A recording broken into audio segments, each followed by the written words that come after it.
नमस्कार प्यारे विद्यार्थियों।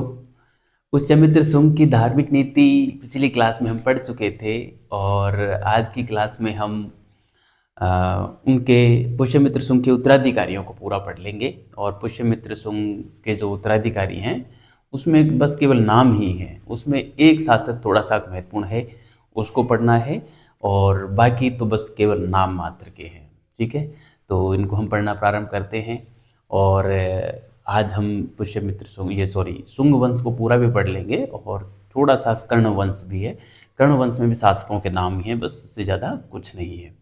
तो कर्ण वंश को भी पढ़ लेंगे और फिर अगली क्लास में हम जो है शुंगों की जो कला है उसको हम पढ़ेंगे। ठीक है, तो शुंगों की कला से सवाल अच्छे बनते हैं, उसको भी हम बढ़िया तरीके से पढ़ेंगे, बढ़िया ही पढ़ते आ रहे हैं।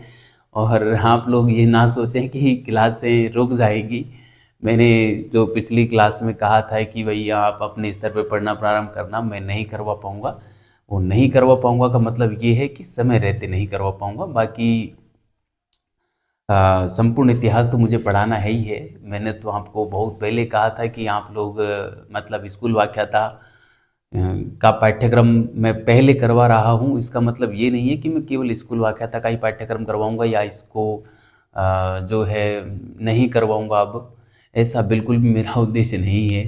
आप लोग पता नहीं किस प्रकार से और सोच लेते हैं। बस मैंने ये कहा था कि आपको टीचर के भरोसे नहीं रहना चाहिए, आपको अपने स्तर पे पढ़ाई शुरू कर देनी चाहिए। अब मान के चलिए कि आप जब मान लो मैंने आधुनिक भारत और मध्यकालीन भारत को आपको अपने स्तर पे पढ़ने के लिए कहा, ठीक है?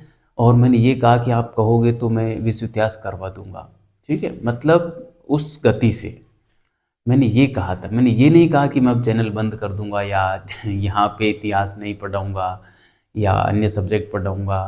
मैं चैनल बंद क्यों करूँगा? आप खुद सोचिए, जब पिछले 6 महीने से मैं जब लगातार ऐसे इतिहास को समर्पित ही वीडियो लेके आ रहा हूँ, एक यूट्यूबर ना बन के मैं एक शिक्षक बनने का प्रयास कर रहा हूँ, तो फिर मैं क्यों इस चैनल को बंद करूँगा? आप सोचिए।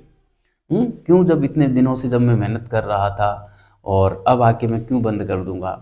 इतनी मेहनत मेरी क्या व्यर्थ जाएगी वैसे ही? तो ऐसा बिल्कुल भी नहीं है, लेकिन मैंने वो कहा था जो आपके हित में था, ठीक है? अब आपको ये लगता है कि क्लासें कब तक देखनी चाहिए, वो आप अपने स्तर पे निर्णय करना। अब और मैं ये भी नहीं कहूँगा आज के बाद में कि मैं पूरा पाठ्यक्रम यहाँ पे करवाऊँगा, संपूर्ण पढ़ाऊँगा। आप बने रहिए या रुकिए, आपको जो अच्छा लगे वो कीजिए। आपको चैनल पे या मेरे पे विश्वास है तो बने रहिए, आप जा भी सकते हैं। मुझे कोई बहुत ज़्यादा इफ़ेक्ट नहीं पड़ेगा, क्योंकि मैंने आप लोगों से शर्त नहीं रखी थी कि आप लोग मेरा चैनल देखें। वैसे भी आज तक 2125 घंटे का वॉच टाइम हुआ है और कोई मतलब पॉजिटिव रेस्पॉन्स आप लोगों की तरफ से मुझे नहीं मिला है। कुछ लोग देखते हैं, वो भी डाउनलोड करके देखते हैं, तो मुझे वैसे भी कोई फ़ायदा नहीं होता डाउनलोड करके जो लोग देखते हैं उसका। वो टाइम मेरा कंज्यूम नहीं होता। मतलब आज तक सोचिए 6 महीने में 4000 घंटे वॉच टाइम नहीं हुआ है। ये एक बड़ी अविश्वसनीय बात लगती है। जिस चैनल पे 300 क्लासें हों, जिसमें से करीब 250 क्लासें ऐसी हैं जो 1-1 घंटे की हैं और व्यवस्थित आई हैं, रेगुलर आई हैं, उसके बावजूद भी 4000 घंटे वॉच टाइम तक हम नहीं पहुंच पाए। तो ऐसे चैनल पे हर कोई व्यक्ति काम नहीं कर सकता। फिर भी मैं ये लास्ट दावा कर रहा हूँ, इसके बाद मैं कभी नहीं कहूँगा कि मैं पूरा पाठ्यक्रम करवाऊँगा। फिर कह रहा हूँ, पूरा पाठ्यक्रम क्या, इतिहास पूरा पढ़ाऊँगा। बाकी आपकी मर्ज़ी कि आप लोगों को क्या सही लगता है, कब तक क्लासें देखना उचित लगता है, कब तक नहीं लगता, वो आप जानो, ठीक है? और मैं मेरी गति से चलूँगा, ये तय बात है। हो सकता है कि मैं कल को मेरे माइंड में कोई आइडिया आए और मैं मेरा जो टीचिंग मेथड है उसको बदलूँ और थोड़ा गति को फास्ट करूं, या गति स्लो तो नहीं होगी, इतना तो मैं आपको आश्वासन दे देता हूं। जिस गति से चल रहा हूं उस गति से कम स्लो में नहीं होऊंगा। ये हो सकता है कि मैं गति बढ़ाऊं, मेरा टीचिंग मेथड बदलूं, क्योंकि मुझे बोर्ड पे जो लिखता हूं ना उसमें समय ज़्यादा लगता है और चूंकि मेरे पास कंटेंट को आप तक पहुंचाने का और कोई जरिया नहीं है। बोल के मैं सुनाता हूं, उसमें आप लोग, मुझे नहीं पता कि कितना लिख पाते हैं, या मैं शॉर्ट में लिख के भी निकल जाऊँ तो भी मुझे नहीं पता कि आप कितना लिख पाते हैं या उसको कैसे लिख पाते हैं, बाद में कैसे समझेंगे नहीं समझेंगे। हो सकता है इस प्रकार से मैं कुछ परिवर्तन करके और कोर्स को खींचने का प्रयास करूं, लेकिन स्लो नहीं पढ़ूंगा, ये मेरी मैं आपसे दावा करता हूँ। ठीक है, अब आप अपना स्तर देख लेना कि पिछले दिनों के हिसाब से कि मैं कहाँ तक पहुँच सकता हूँ, कब तक और कहाँ पहुँच सकता हूँ, ये आप तय करना। ये कह दे रहा हूँ, क्लासें नहीं रुकेंगी, लगातार आएंगी, मतलब आएंगी, बाकी आपकी मर्जी। ठीक है, तो चलिए, इससे ज़्यादा मैं कुछ आप लोगों से कहने वाला नहीं हूँ, और मैं अब यहाँ पे हेडिंग डालता हूँ अगले टॉपिक की, और वो टॉपिक है पुष्यमित्र शुंग के उत्तराधिकारी। ठीक है, पुष्यमित्र शुंग के उत्तराधिकारी। तो देखो विद्यार्थियों, पुष्यमित्र शुंग को हमने पिछली क्लास में देखा, और उनको उनकी धार्मिक नीति देखी, उनका अभियान वगैरह भी हमने देखे थे। काफ़ी अच्छा उनका इतिहास हमारे एग्ज़ाम के पॉइंट ऑफ व्यू से रहा है। ठीक है, वैसे कुछ लोग इसको पुष्यमित्र शुंग की बड़ी निंदा करते हैं, और बड़ा ही विवाद है पुष्यमित्र शुंग पे। उसकी चर्चा कभी मैं साक्षात्कार वाला जो वीडियो लेके आऊँगा उसमें करूँगा। यहाँ स्कूल व्याख्याता वाले इस पाठ्यक्रम में, और या फिर कोई जो ऑब्जेक्टिव एग्ज़ाम की जो तैयारी करने वाले जो लोग हैं उनके लिए उस टाइप का वीडियो ठीक नहीं है। ठीक है, वो साक्षात्कार के लिए ही होता है कि पुष्यमित्र शुंग वास्तव में हिंदू धर्म का विरोधी था, या हिंदू धर्म का समर्थक था, या ब्राह्मण था, या क्या था, मतलब उसके ऊपर एक अच्छी क्लास बनती है। वैसे मैंने बेसिक बातें जो थी वो तो आपको पिछली क्लास में बता ही दी थी। ठीक है, अब मैं बात करता हूँ पुष्यमित्र शुंग के उत्तराधिकारियों की। तो देखिए विद्यार्थियों, ये जो शुंग जो वंश है, इसमें टोटल 10 शासक हुए, जिसमें से एक तो पुष्यमित्र शुंग थे, और इसके अलावा 9 शासक और हुए। ठीक है, और इस जानकारी का जो हमको स्रोत मिलता है वो मिलता है हमारे पुराण जो है ना, वहाँ से हमको ये जानकारी मिल जाती है। पुराणों में यह लिखा है कि 185 BC से और 75 BC तक टोटल 10 शासकों ने, और शुंग वंश मतलब टोटल 10 शासकों ने शासन किया। ठीक है, शासन किया, क्या शासन करेंगे ऐसा लिखा था इन्होंने, क्योंकि जो पुराण जो है ना वो हमेशा भविष्य शैली में लिखे गए हैं। ठीक है, भविष्य शैली क्या होती है, हमेशा कोई भी बात जो घटित हो चुकी है उसको भी ये भविष्य में घटित होने जैसी जैसा लिखते हैं, है ना। इसलिए ये कहा जाता है कि जो पुराण है वो भविष्य शैली में लिखे गए हैं। तो पुराणों में यह लिखा गया है कि शुंग वंश के 10 शासक 185 BC से 75 BC के बीच शासन करेंगे। ठीक है, यह बात लिखी है, तो मैं ये लिखता हूँ, और उसके बाद शासकों के नाम हम लिख ही देंगे, बस इसमें ज़्यादा कुछ है नहीं। ठीक है, तो हम यहाँ पे लिखेंगे पुराणों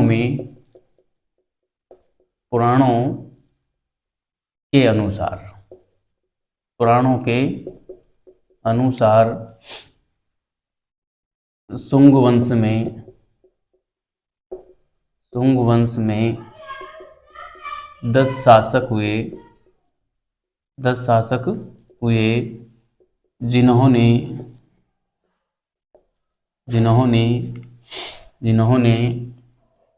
184, ये 85-84 है ना, आप ऐसे कंफ्यूज ना होना।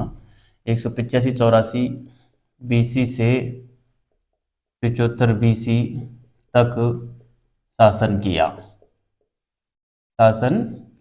ठीक है,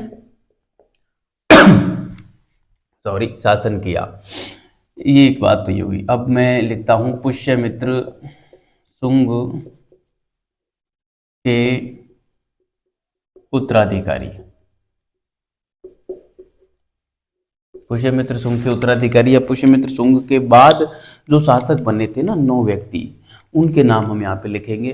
पुष्यमित्र शुंग के बाद उसका बेटा अग्निमित्र बना, फिर वसुज्येष्ठक बना, फिर वसुज्येष्ठक के बाद में वसुमित्र बना, फिर वसुमित्र के बाद में आंध्रक, फिर पुलिंदक, और फिर घोष, घोष बना, उसके बाद में वज्रमित्र, भागभद्र और अंतिम था देवभूति। ठीक है, तो ये 9 नाम है, आपको इसी क्रम में याद रखनी है। कई बार इन लोगों का क्रम पूछ लिया जाता है और कई बार इनके बीच के शासक भागभद्र से सवाल बनता है, अग्निमित्र से सवाल बनता है। ठीक है, और अंतिम शासक देवभूति से सवाल बनता है। 3 सवाल बड़े प्रमुख बनते हैं। ठीक है, 3 शासकों से, ये बात आपको ध्यान रखनी है पुष्यमित्र शुंग के उत्तराधिकारियों में। ठीक है, तो मैं ये नाम यहाँ पे लिखना चाहूँगा, अलग कलर के पेन का इस्तेमाल मैं यहाँ पे कर लेता हूँ। जैसे उत्तराधिकारियों में एक नाम तो मैं यहाँ पे लिख दूँ हमारे अग्निमित्र। ठीक है, अग्निमित्र। नंबर 2 पे वसुज्येष्ठक, वसुज्येष्ठक।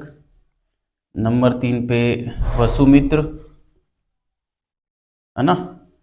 नंबर 4 पे आंध्रक। नंबर 5 पे पुलिंदक। नंबर 6 पे जो है घोष। नंबर 7 पे वज्रमित्र। नंबर 7 पे वज्रमित्र। नंबर 8 पे जो है हमारे आ जाएंगे भागभद्र, भागभद्र। और नंबर 9 पे जो आ जाएंगे हमारे देवभूति। ठीक है, देवभूति। तो ये जो हैं विद्यार्थियों शासकों का क्रम है जो ये बने थे शुंग वंश के। ठीक है, पुष्यमित्र के उत्तराधिकारियों में ये शासक हैं। वैसे शुंग वंश के शासकों का क्रम पूछा जाए, शुंग वंश के शासकों का क्रम, तो इसमें एक एक अंक बढ़ा देना, क्योंकि पहला था पुष्यमित्र, तो इसको 1 नंबर देंगे, तो ये 2, ये 3, ये 4, ये 5, 6, 7, 8, 9, 10, ये टोटल 10 नाम हो जाएंगे। ठीक है, तो इसमें से देखो अग्निमित्र सॉरी, अग्निमित्र जो थे इनके ऊपर तो कालिदास ने मालविकाग्निमित्रम नाम से जो नाटक लिखा था वो ही अग्निमित्र हैं ये, यानी कि मालविकाग्निमित्रम नाटक के जो पात्र हैं वो अग्निमित्र हैं। और इनके सिक्के हमको मिले हैं उत्तरी पांचाल के अहि छत्र से। ठीक है, उत्तरी पांचाल के जो अहि छत्र है वहाँ से हमको सिक्के मिले हैं, जो रुहेलखंड वाला जो क्षेत्र है वहाँ से। ठीक है, तो ये बात हमको यहाँ पे ध्यान में रखनी है। अग्निमित्र में मैं क्या लिखूंगा कि कालिदास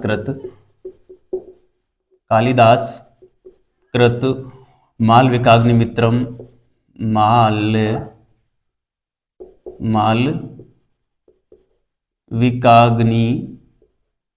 मालविकाग्निमित्रम का पात्र।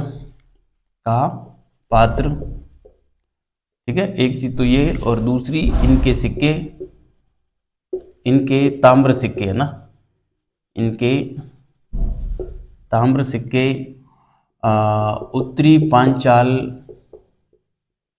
के, इनके ताम्र सिक्के उत्तरी पांचाल के रुहेलखंड, उत्तरी पांचाल के रुहेलखंड ना, ये जो है अहि छत्र भी इसको लिखते हैं, से मिले हैं। ठीक है, उत्तरी पांचाल के रुहेलखंड से मिले हैं, यह बात भी आपको ध्यान में रखनी है। ठीक है, अग्निमित्र में इतनी ही बातें हैं। और जो सॉरी, ये विदिशा के उपराज्यपाल थे पुष्यमित्र शुंग के समय, आपको पता ही होगा, पहले लिख चुके हैं, लेकिन मैं फिर भी यदि आप कहो तो मैं यहाँ पे लिख देता हूँ। पुष्यमित्र के समय विदिशा के राज्यपाल रहे थे। ठीक है, ये बात आपको ध्यान में रखनी है। और शासक का क्रम पूछें तो ये ध्यान रखना विद्यार्थियों, देखो पुष्यमित्र के उत्तराधिकारियों का क्रम तो यही है, शासक के रूप में क्रम इनका बढ़ा देना, ये बात आपको ध्यान में रखनी है। ठीक है, उत्तराधिकारियों में, पुष्यमित्र के उत्तराधिकारियों में तो फिर ये यही क्रम आएगा। लेकिन शासक के रूप में क्रम पूछा जाए तो वहाँ पे ध्यान रखना इस व्यक्ति का पूछा जा सकता है, भागभद्र का, क्योंकि इसके समय में तक्षशिला के शासक एंटियालकिड्स के राजदूत के रूप में हेरोडोटस यहाँ पर हेरोडोटस क्या, हेलियोडोरस यहाँ पर आए थे। हेलियोडोरस, ठीक है, जिन्होंने गरुड़ ध्वज स्तंभ विदिशा में स्थापित करवाया था और वैष्णव धर्म स्वीकार लिया था, ऐसा अनुमान लगाया जाता है। ठीक है, वह बात भी मैं यहाँ पे करने वाला हूँ। तो देखो ये बात हो गई। वसुमित्र के बारे में मैंने आपको बताया है कि पुष्यमित्र सोंग के समय इसने जो है सिंधु नदी के दाएं किनारे पर और यवन शासकों को पराजित किया था, आपको पता होगा। ठीक है, मैंने पहले लिखाया है। तो यवन शासकों को पराजित किया था इसने।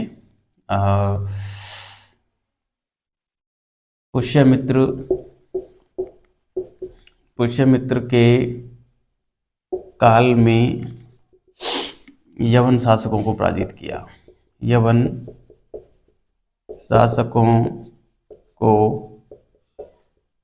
पराजित किया। ठीक है, वो नदी वाली बात है, वो सब मैं ऊपर लिखा चुका हूँ पहले आपको, तो यहाँ पे रिपीट करने की आवश्यकता नहीं है। इनका बस नाम ध्यान रखना है, क्रम से नाम ध्यान रखना है। और भागभद्र के बारे में मैं यहाँ पे लिखना चाहूँगा, भागभद्र। ठीक है, भागभद्र, इसके बारे में लिखूंगा तो मैं यहाँ पे लिख रहा हूँ, शुंग वंश का ये 9वां शासक था, 9वां शासक था, जिसके समय में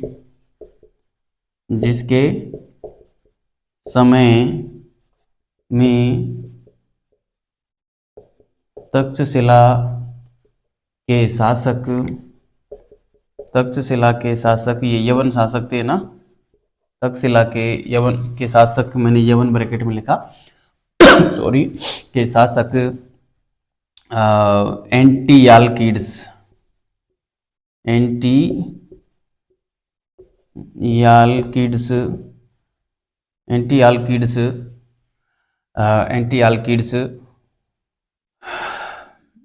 तक्षशिला के शासक एंटियालकिड्स के राजदूत के रूप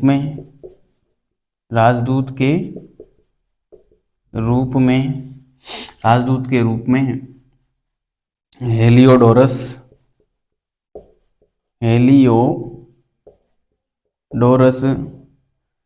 विदिशा, ये विदिशा को आप ध्यान रखना, मैं विदिशा को थोड़ा सा जो है विदिशा, जिसको वेशनगर मध्य प्रदेश में पड़ता है, ये वेशनगर एमपी है ना, विदिशा में आए थे, विदिशा में आए।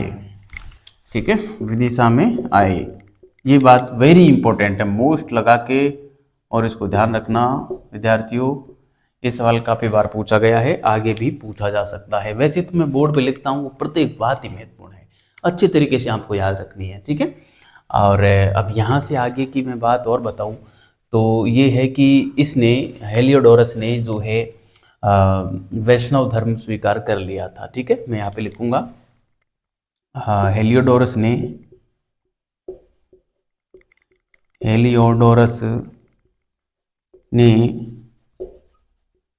वैष्णव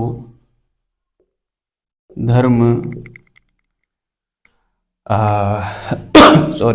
वैष्णव धर्म स्वीकार कर लिया था, वैष्णव धर्म स्वीकार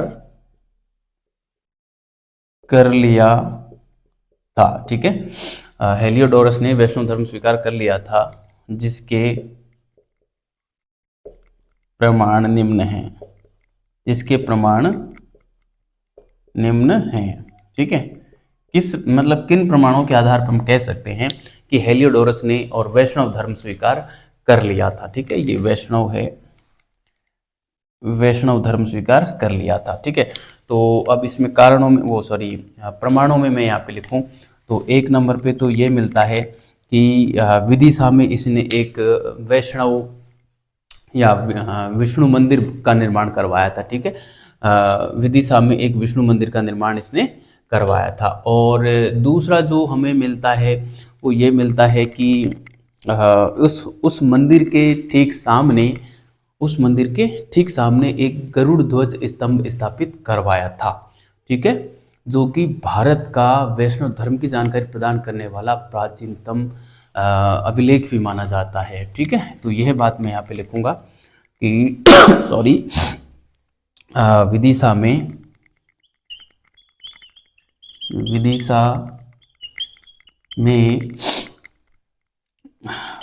वैष्णव मंदिर स्थापित करवाया था। विदिशा में वैष्णव मंदिर स्थापित करवाया था, ठीक है। विदिशा में वैष्णव मंदिर स्थापित करवाया था किसने? हेलियोडोरस ने, ठीक है। तो विदिशा में वैष्णव मंदिर स्थापित करवाया था। और वैष्णव मंदिर का मतलब आपको पता ही है, विष्णु का एक जो है मंदिर होता है ना, विष्णु का मंदिर स्थापित करवाया था इस मंदिर के ठीक सामने, ठीक है। और क्या करवाया था? गरुड़ ध्वज स्तंभ स्थापित करवाया था, ठीक है। इस मंदिर के सामने ओहो, गरुड़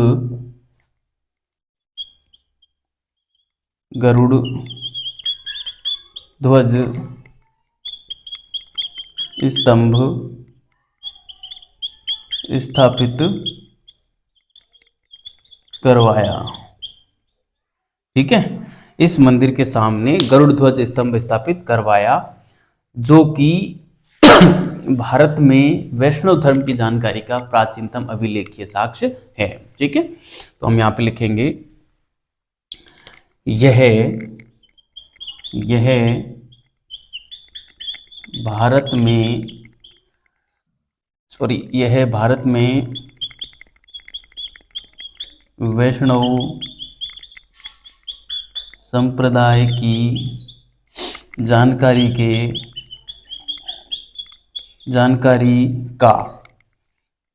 का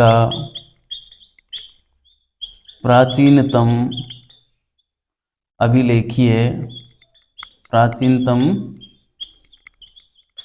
अभिलेखीय साक्ष्य है, प्राचीनतम अभिलेखीय साक्ष्य है, ठीक है। प्राचीनतम अभिलेखीय साक्ष्य है। तो यह बात आपको ध्यान रखनी है कि यह भारत में वैष्णव संप्रदाय की जानकारी का प्राचीनतम अभिलेखीय साक्ष्य है। दूसरा प्राचीनतम अभिलेखीय साक्ष्य आपको पता होगा, राजपूताने में जो चित्तौड़ से जो चित्तौड़ का जो एक स्थान है गौसुंडी, वहां से हमें मिला है गौसुंडी का अभिलेख। वो दूसरा प्राचीनतम अभिलेख है जो वैष्णव संप्रदाय की जानकारी हमको देता है, ठीक है। और इस जो स्तंभ लेख है, इसको खोजने का काम अलेक्जेंडर कनिंघम ने किया था, यह बात आपको ध्यान में रखनी है, ठीक है। तो इसे किसने खोजा था? तो खोजने का काम जो किया वो अलेक्जेंडर कनिंघम ने खोजा, ठीक है। तो मैं यहाँ पे लिखूंगा इसे अलेक्जेंडर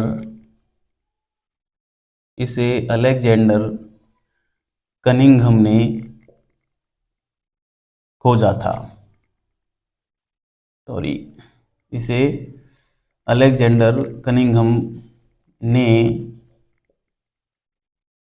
खोजा था, ठीक है। इसे अलेक्जेंडर कनिंघम ने खोजा था, यह बात आपको ध्यान में रखनी है, ठीक है। और इस पे जो भाषा और लिपि की बात जो मिलती है, इस पे प्राकृत और संस्कृत दोनों भाषाओं के शब्द मिलते हैं। संस्कृत के थोड़े कम हैं, प्राकृत के अधिक हैं। और ब्राह्मी लिपि का प्रयोग इस अभिलेख में किया गया है। साथ ही यह जो स्तंभ स्थापित करवाया गया है वो एक चबूतरे के ऊपर और स्तंभ बनाया गया है, ठीक है। जैसा कि अशोक के अभिलेख मैंने आपको बताए, अशोक के स्तंभ जो बताए वो समतल भूमि पर थे, है ना, चबूतरे पर नहीं थे। लेकिन यह जो स्तंभ है ये एक चबूतरे पर बना हुआ है। और चबूतरा जो बनाया गया है वो भी जमीन में जो नींव खोदते हैं, वो नींव खोद कर फिर नींव में पत्थर और कुछ धातुएं और लेटेराइट मिट्टी इनको भरकर और तब उस नींव का निर्माण किया गया। फिर उस नींव के ऊपर एक चबूतरा बनाया गया और उस चबूतरे के ऊपर यह स्तंभ स्थापित करवाया, जिसके ऊपर गरुड़ की आकृति बनी हुई है, ठीक है। इसलिए इसको गरुड़ ध्वज स्तंभ कहते हैं, ठीक है। और इस पे एक लेखक का नाम भी मिलता है, वासुदेव का।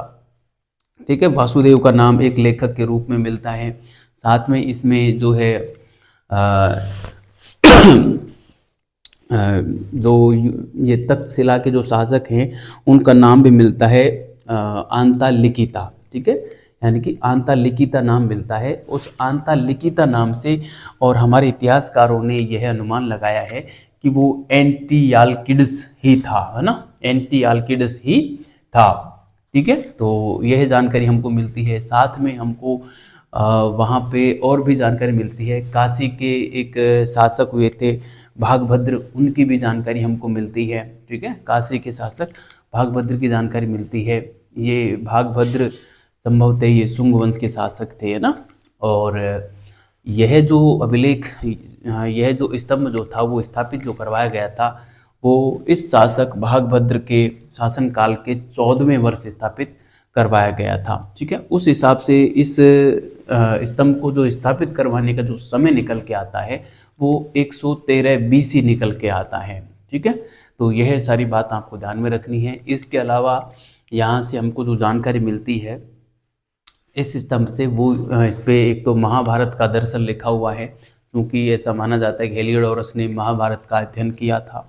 इसके अलावा इसमें जो है अमृतत्व प्राप्त करने के तरीके लिखे हैं, और इसमें स्वर्ग जाने की राह लिखी है ना, स्वर्ग जाने की राह लिखी है। त्याग और अप्रमाद की बातें भी इसमें मिलती हैं जो कि महाभारत से सीधी प्रेरित हैं। ठीक है, सॉरी। तो इन सब बातों को विद्यार्थियों मैं लिखता हूँ अगली स्लाइड पे। आप इसको उतारें बढ़िया तरीके से, मैं इसको मिटा रहा हूँ और हम आते हैं अब अगली स्लाइड पे, वहाँ से हम बात करने वाले हैं। ठीक है, तो ये मैं मिटा देता हूँ, आप बढ़िया तरीके से उतारें और बढ़िया से विद्यार्थियों पढ़ते रहें, बार बार इसको पढ़ेंगे और पिछले साल के पेपरों का अभ्यास करेंगे तो आपका काम बढ़िया तरीके से हो जाएगा। टेस्ट सीरीज ज्वाइन कर लेना तो आपको पता भी चल जाएगा कि आप कितना पढ़ पा रहे हैं और कितना याद कर पा रहे हैं।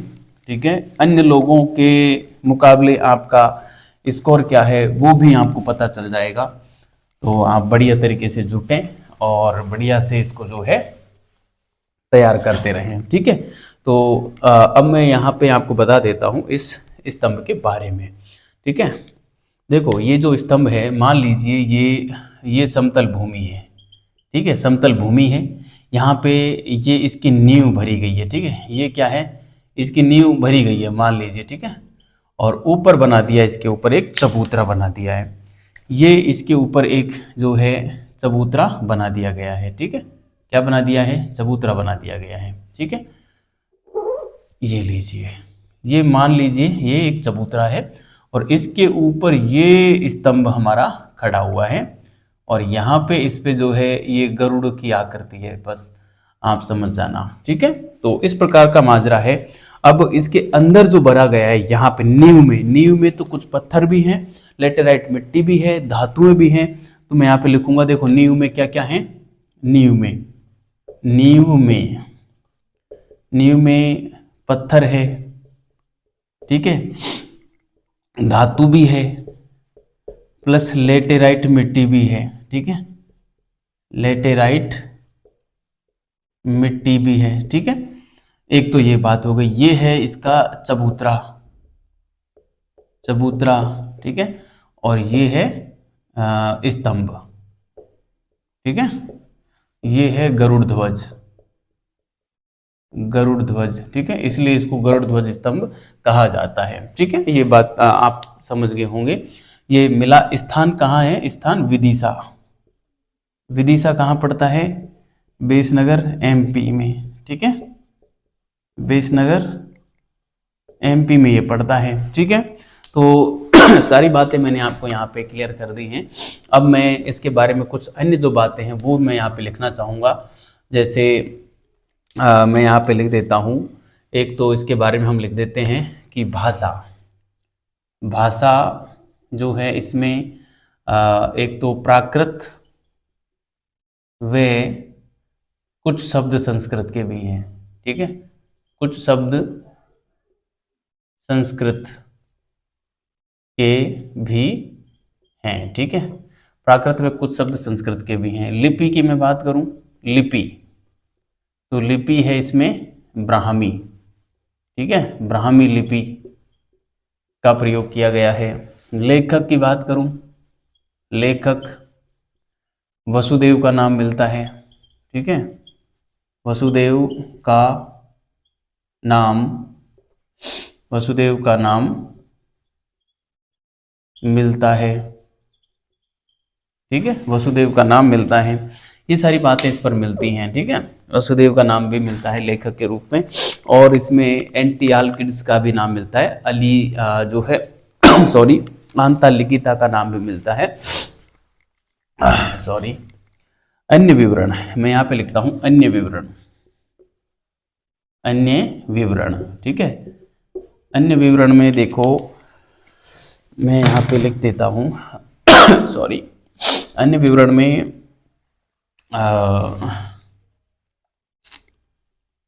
आंता लिखिता यानी कि एंटियालकिड्स है ना, एंटियालकिड्स का नाम मिलता है, का नाम मिलता है। ठीक है, एंटियालकिड्स का नाम मिलता है। और अगली बात मैं यहाँ पे लिखूं तो इसमें जो है सॉरी, मथुरा के शासक, सॉरी काशी शासक, काशी शासक भागभद्र का नाम मिलता है। ठीक है, भागभद्र का नाम मिलता है। अगली बात मैं लिखूं तो यह लेख या यह स्तंभ जो है, स्तंभ, यह स्तंभ भागभद्र के, यह स्तंभ भागभद्र के शासनकाल के 14वें वर्ष है ना, भागभद्र के शासन काल के 14वें वर्ष स्थापित करवाया था, स्थापित करवाया था। ठीक है, इस दृष्टि से यह 113 बीसी का माना जाता है। ठीक है, 113 बीसी का माना जाता है। ठीक है, तो इतनी सारी बातें हो गई। इसके अलावा मैं यहाँ पे लिखूंगा कि इसमें जो है महाभारत दर्शन मिलता है, महाभारत का दर्शन मिलता है। ठीक है, महाभारत का दर्शन मिलता है। और इस पे क्या मिलता है, इसमें जो है अमरत्व प्राप्त करने के तरीके लिखे हैं, अमरत्व प्राप्त करने के तरीके लिखे हैं। ठीक है, और स्वर्ग जाने की राह है, स्वर्ग जाने की राह लिखी है। ठीक है, स्वर्ग जाने की राह लिखी है। और अप्रमाद और जो है त्याग की बातें इसमें लिखी हैं जो कि महाभारत से प्रेरित मानी जाती हैं। ठीक है, अप्रमाद व सॉरी, अप्रमाद व त्याग की बातें लिखी हैं जो महाभारत से प्रेरित हैं, जो महाभारत से प्रेरित हैं। ठीक है, और हेलियोडोरस जो था उसने स्वयं महाभारत पढ़ी थी ऐसा माना जाता है। ठीक है, तो हेलियोडोरस ने महाभारत पढ़ा था। ठीक है, महाभारत जो महाकाव्य है उसको हेलियोडोरस ने पढ़ा था, ये बात भी आपको ध्यान में रखनी है। ठीक है, तो ये था प्यारे विद्यार्थियों हमारी, जो मैंने बताया आपको भागभद्र के समय की जो बातें थी, हेलियोडोरस का यहाँ पे आना, गरुड़ ध्वज स्तंभ स्थापित करवाना, और उससे उसके संबंध में क्या क्या बातें हमारे यहाँ पे हैं वो सारी बात मैंने यहाँ पर कर ली है। ठीक है, तो आप इसको बढ़िया तरीके से तैयार कीजिए। और अब मैं जो है इस वंश के आखिरी शासक देवभूति के बारे में एक बात बताना चाहूँगा कि देवभूति की हत्या की उसी के ही ब्राह्मण मंत्री वासुदेव कण्व ने, और शुंग वंश की समाप्ति करके और कण्व वंश की स्थापना यहाँ पर कर देते हैं। ठीक है, तो ये बात मैं यहाँ पे लिख देता हूँ, जगह है हमारे रेड कलर के पेन से मैं लिख देता हूँ सॉरी, यहाँ पे लिख देता हूँ, यहाँ पे जगह है, यहाँ पे अपन कण्व वंश की बात कर लेंगे और हमारी क्लास पूरी हो जाएगी। ठीक है, तो यहाँ पे मैं देवभूति की बात करता हूँ। देवभूति, देखो देवभूति के बारे में यहाँ पे लिखा है, दो बातें मिलती हैं देवभूति के बाद, सॉरी दो स्रोतों से जानकारी मिलती है। एक तो विष्णु पुराण क्या कहता है, देखिए विष्णु पुराण कहता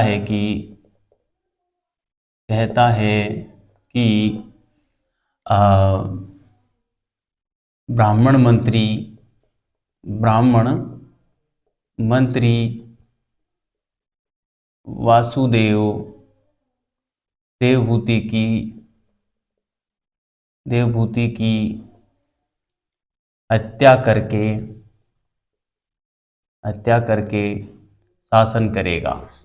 शासन कण्व वंश की स्थापना करेगा, शासन करके कण्व वंश की स्थापना करेगा। ठीक है, ये भविष्य शैली में लिखा गया है पुराण, इसलिए करेगा ऐसा आएगा हमेशा ना। और एक दूसरी बात और इसकी मिलती है हर्षचरित में, है ना। हर्षचरित में क्या मिलता है, हर्षचरित में सीधी बात यही मिलती है कि देवभूति की हत्या करके और उसी के ब्राह्मण मंत्री वसुदेव ने कण्व वंश की स्थापना की। ठीक है, तो हर्षचरित बाणभट्ट का है, इसमें क्या लिखा है कि देवभूति की हत्या करके ब्राह्मण मंत्री वासुदेव कण्व वंश की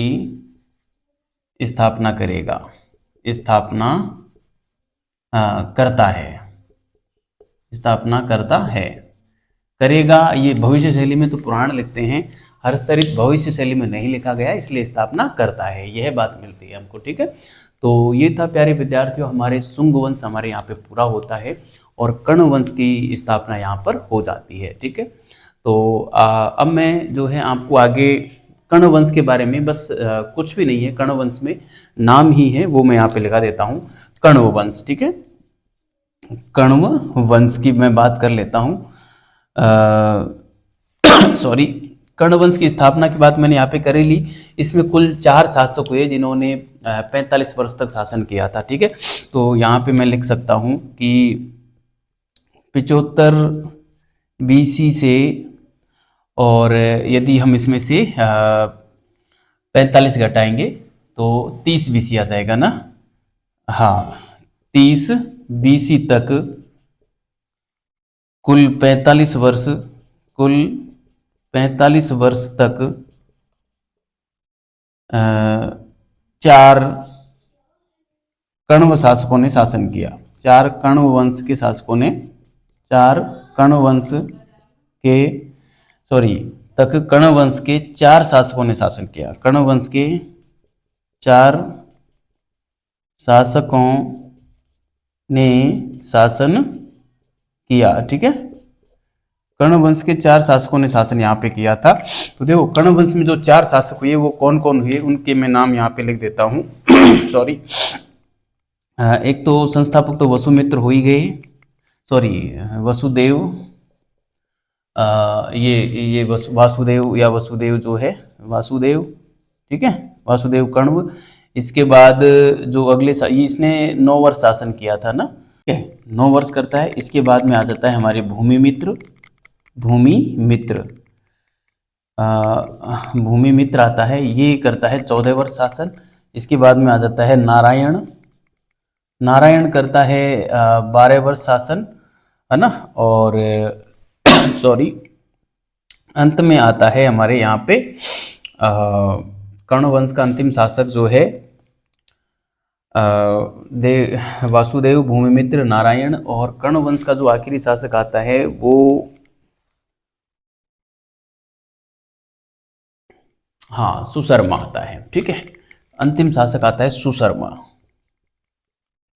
सुशर्मा, ठीक है, सुशर्मा की हत्या करके और सिमुक जो है सातवाहन वंश की स्थापना करता है। ठीक है, इस प्रकार से इन चार लोगों ने जो है, ये कितने हुए, 26 और 9, 26 और 9 हो जाएंगे हमारे 35, और 10 साल का इसका हो जाएगा 45 वर्ष के लिए ना, 10 वर्ष। ये इस प्रकार से ये चार शासक हुए। इसमें सुशर्मा की हत्या करके, मैं यहाँ पे लिखना चाहूँगा, सुशर्मा की हत्या करके, सुशर्मा की हत्या करके सिमुक, सुशर्मा की हत्या करके सिमुक सातवाहन वंश की स्थापना, सातवाहन वंश की स्थापना करता है। ठीक है, सातवाहन वंश की स्थापना करता है। तो यह बात भी आपको ध्यान में रखनी है कि सुशर्मा की हत्या करके और सिमुक जो है सातवाहन वंश की स्थापना करता है। ठीक है, ये था प्यारे विद्यार्थियों। देखो अब इसमें एक चीज और निकल के आई, कर्ण वंश और शुंग वंश दो ऐसे वंश हैं जिनकी